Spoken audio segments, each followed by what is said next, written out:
Saturday, March 4th, 2017, Monaco 64, home of alternative economics and contrarian views. So today I'd like to talk about the debt ceiling, U.S. debt ceiling. In the past, that debt ceiling has been negotiated and raised.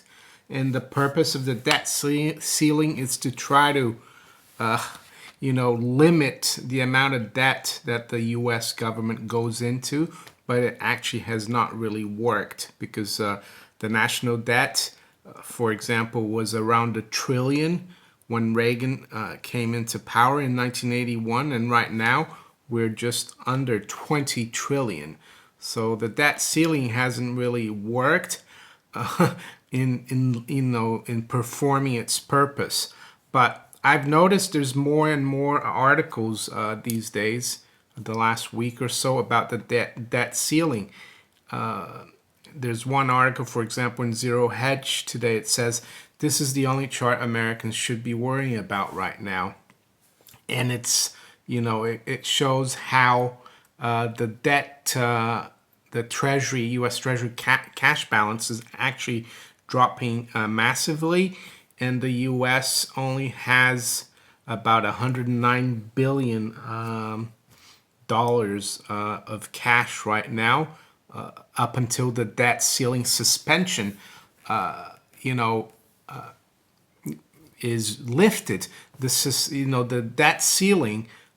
They tried to negotiate the debt ceiling back in 2015, and they couldn't. So they just suspended it until March 15th, 2017. So we've only got 11 days, and after that, either they have to sign a new debt ceiling right away, which is probably very unlikely.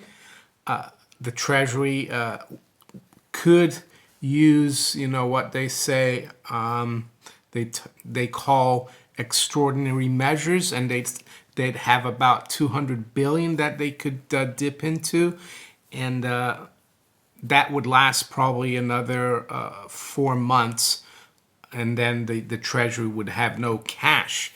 So, and that's a serious problem. Back in 2011, when the U.S. credit rating was lifted, you almost had a debt crisis. When the U.S. credit rating was downgraded by S&P, you almost had a debt crisis. And I read here from Wikipedia, it says, in 2011, Republicans in Congress demanded deficit reduction as part of raising the debt ceiling.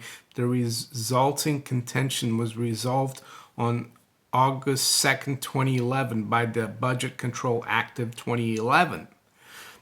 And it goes on to say, on August 5th, 2011, S&P issued the first ever downgrade in the federal government's credit rating, citing their April warnings, the difficulty of bridging the parties, and that the resulting agreement fell well short of the hoped-for comprehensive grand bargain. It says the credit downgrade and the debt ceiling debacle contributed to the Dow Jones Industrial Average falling nearly 2,000 points in late July and August. Following the downgrade itself, the Dow Jones Industrial Average had one of its worst days in history and fell 635 points on August 8th. And if you remember well, that's when gold, rose, in that summer of 2011, gold rose to 1,920. After this downgrade, that helped gold as well. So in 2013, and they got through, they raised the debt ceiling, but they couldn't come to an agreement in 2015, and they were thinking about, the election in 2016. So President Obama and Boner, the Speaker of the House, they decided just to throw the problem under the sofa, so to speak. So they just suspended the debt ceiling from October 2015 to March 15th, 2017. And now, we've just got 11 days, and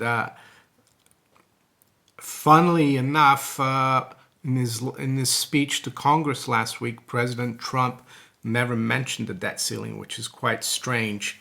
But yeah, we'll have to see if the Treasury Secretary Mnuchin is apparently he has said that the most important thing is for the U.S. to pay its creditors. So and also, I quote here David Stockman, who is quoted here in this Zero Hedge article, and he says, I think what people are missing is this date, March 15th, 2017. That's the date that this debt ceiling holiday that Obama and Boehner put together right before the last election in October 2015, that holiday expires. The debt ceiling will freeze in at 20 trillion. It will be the law. It will be a hard stop. The Treasury will have roughly 200 billion in cash. We are burning cash at 75 billion a month rate. By summer, they will be out of cash. And then he goes on to say, then we will be in the mother of all debt ceiling crisis. Everything will grind to a halt. I think we will have a government shutdown. There will not be Obamacare repeal and replace. There will be no tax cuts. There will be no infrastructure stimulus. There will be just one giant fiscal bloodbath over a debt ceiling that has to be increased and no one wants to vote for. And he goes on to say, Zero Hedge says, Stockman predicts very positive price moves for gold and silver as a result of the coming budget calamity. Well, that's, I'm not saying that this is what's going to happen, what David Stockman said, because who knows, we might have, Treasury Secretary Mnuchin and Congress agree and be able to, lift the debt ceiling and come to some kind of agreement. But even then, that would be positive for gold because, every time the debt ceiling has been raised, gold has done well in the past because all it means is that, the government will be able to print and borrow more money. And that means more paper money in circulation. Gold is not easily, conjured up, out of thin air. So the value of gold versus the dollar improves. So whatever happens, I think gold and silver should do well. And so, yes, a lot of people have been talking about the Fed, of course, that they're going to hike rates. Now there's I think a 95% chance the market is discounting that they will raise rates. And their meeting, the Fed FOMC meeting, is March 15th to March 16th. It's a 2-day meeting. On the 16th, Janet Yellen, they'll decide what to do to raise rates probably.